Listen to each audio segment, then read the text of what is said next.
नमस्कार दोस्तों, आप देख रहे हैं भी न्यूज़ और मैं हूं पवन विदु और भी न्यूज़ के स्पेशल प्रोग्राम बोलो भैया जी में इस वक्त हम मौजूद हैं छतरपुर की जिला अदालत में और अधिवक्ताओं से जानने की कोशिश करेंगे कि इस बार जो बजट पेश होने वाला है उसको लेकर के वह बुंदेलखंड के लिए क्या चाह रखते हैं और इस बजट को लेकर उनकी क्या कुछ राय है। ये क्या है कि विगत 10-15 वर्षों में ऐसी स्थिति हो रही है कि हमारे बुंदेलखंड को बजट से कुछ भी नहीं मिलता।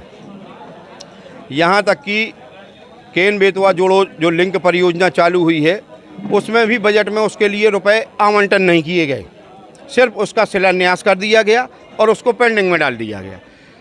हमारे बुंदेलखंड में युवाओं के लिए कुछ भी नहीं है, रोजगार के कोई साधन नहीं है। हमारे यहाँ का युवा पढ़ लिख जाता है और दिल्ली में जाके मजदूरी करता है और यहाँ के नेता उसके लिए कभी कुछ नहीं सोचते।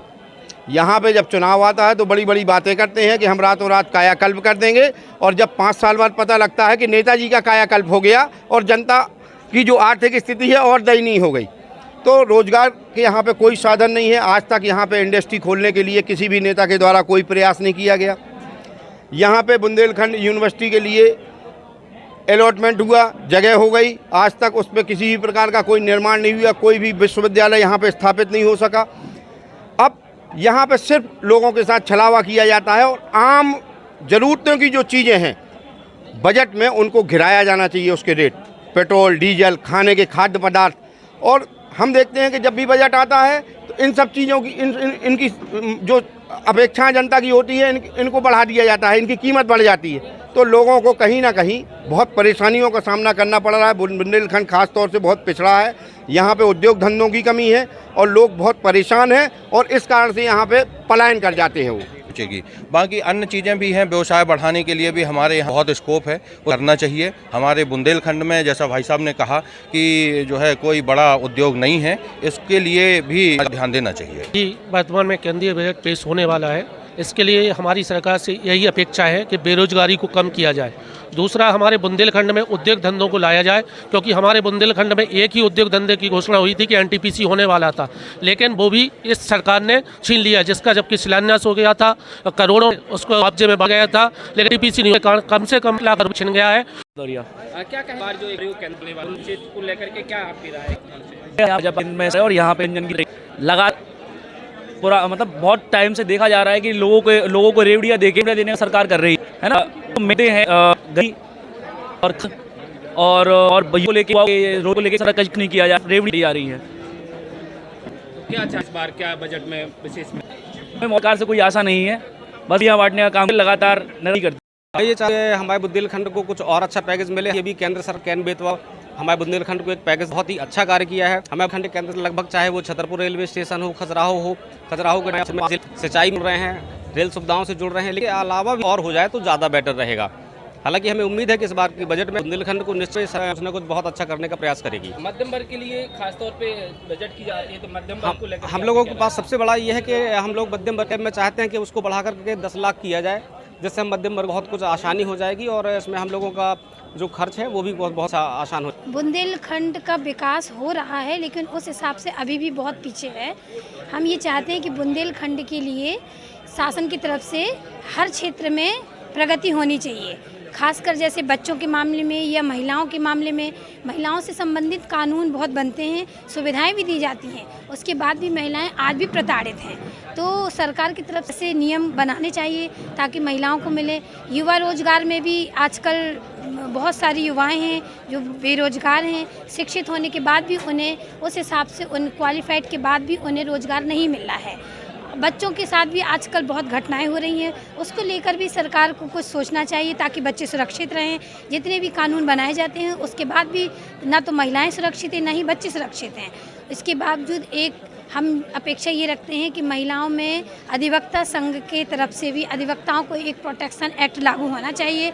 आजकल वकीलों को बहुत ज़्यादा हर जगह से परेशानियाँ, अगर केस हारते हैं या जीतते हैं तो इसका लांछन सीधे वकीलों पर ही आता है, जो एक बहुत ज़्यादा दुखद घटना है। इसलिए महिलाओं के नाते या वकील के नाते हमारी ये अपेक्षा है शासन से कि एक अधिवक्ता प्रोटेक्शन एक्ट लागू होना बहुत ज़रूरी है, जो अभी तक नहीं हुआ है, जिसके पीछे हर वकील संघर्षरत है और पूरे भारत देश में पूरे देश में, पूरे ज़िले में हर वकील की यही डिमांड है कि अधिवक्ता एक्ट होना ही चाहिए, क्योंकि हम लोगों को कोई नहीं है। सारा ये नियम है कि इसमें अधिवक्ताओं को ध्यान में रखते हुए कुछ नियम लागू किए जाएं। अब बजट को लेके अपेक्षाएं तो हमेशा अच्छी होती हैं कि बजट महिलाओं के मतलब का भी हो, कमज़ोर वर्ग के मतलब का भी हो, मध्यम श्रेणी के लोगों के मतलब का भी हो, और एक ऐसी व्यवस्था हो कि बजट में आमतौर पे ये होता है कि जो बहुत गरीब तबका है और जो मध्यम वर्ग है, इन दोनों का आपस में सामंजस्य नहीं बैठता। जो धनी वर्ग है उनके तो अपनी एक अलग बात है, एक विकास की परियोजनाएं होनी चाहिए, रिंग रोड, जैसे छतरपुर में रिंग रोड हो, एक फ्लाईओवर की भी ज़रूरत है। इतना प्रेशर है, भीड़ का इतना दबाव है ट्रैफिक का कि छतरपुर शहर की सड़कें संभाल नहीं पा रही। तो विकास का एक प्रावधान होना चाहिए और बुंदेलखंड पैकेज का सही उपयोग हो, क्योंकि रिकॉर्ड पे तो पैकेज, बुंदेलखंड पैकेज अच्छा है, लेकिन दिखता नहीं है। जो उसको क्रियान्वयन में वो कहीं नज़र नहीं आता है कि बुंदेलखंड पैकेज से बुंदेलखंड का कोई भला हुआ हो। और यहाँ से जो पलायन की स्थिति है लगातार, वो पलायन की स्थिति कैसे रुके? तो पलायन, देखो बुंदेलखंड वाली बात नहीं, अपन बजट की पूरे की बात करें तो जो फ्री की रेवड़ी सरकार बांट रही है उसको गरीबों की मदद में लगाएं, रेवड़ियाँ बांटना बंद कर दें। बजट जो बढ़ रहा है, पैसों की पूर्ति का सिद्धांत बनाएं। जैसे ही सिद्धांत बन जाएगा तो उससे एक व्यक्ति को उसे काम दे दो, फ्री में किसी भी चीज़ को देने से अच्छा है काम दे दो। बजट ऐसा होना चाहिए कि आम जनमानस पे भारी न पड़े, कल्याणकारी हो, तेल के दाम संतुलित रहें, गैस के दाम संतुलित रहें, आवागमन सुलभ हो। रही बुंदेलखंड वाली बात, तो बुंदेलखंड क्षेत्र के लिए इस नए बजट में उन्हें कम से कम यहाँ पे बहुत सारे उद्योगों और व्यवसायों को बढ़ावा देना चाहिए। उद्योग अगर यहाँ पे आएंगे तो यहाँ पे गरीबी अपने आप दूर होगी। इस बार मध्यम वर्ग को लेकर के बजट में क्या चाहते हैं? टैक्सेस मध्यम वर्ग तो पिस रहा है भैया। मध्यम वर्ग के लिए कोई रिलीफ ना तो शासन मध्यम वर्ग से टैक्स लेके अपने जो लाडली बहना में पैसे बांटते हैं, कहीं दूसरे ऐसे पैसे बंद करके उन्हें रोजगार उपलब्ध कराएं तो उनकी भी तरक्की होगी, रेवड़ी कल्चर भी खत्म होगा और मध्यम वर्ग मजबूत भी होगा।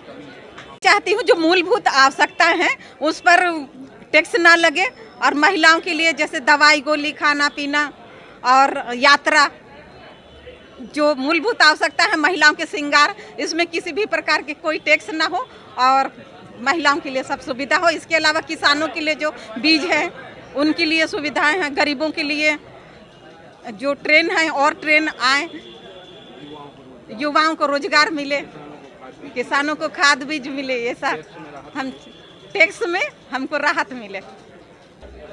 इसमें हमारा यही निवेदन है केंद्र सरकार से कि मतलब जनहित में गरीबों के लिए, बेरोजगार हैं तो उसके लिए उद्योग धंधे यहाँ स्थापित किए जाएं, और जिला चिकित्सालय में जो चिकित्सा के लिए गरीब से गरीब लोग जाते हैं तो उनको जो है यथोचित चिकित्सा नहीं मिल पाती है, तो उसकी औषधियों की व्यवस्था ऐसी की जाए ताकि गरीब लोगों को उसका लाभ मिल सके।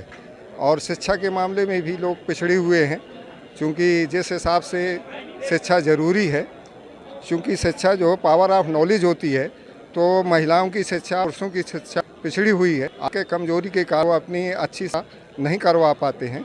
शिक्षा को करना चाहिए।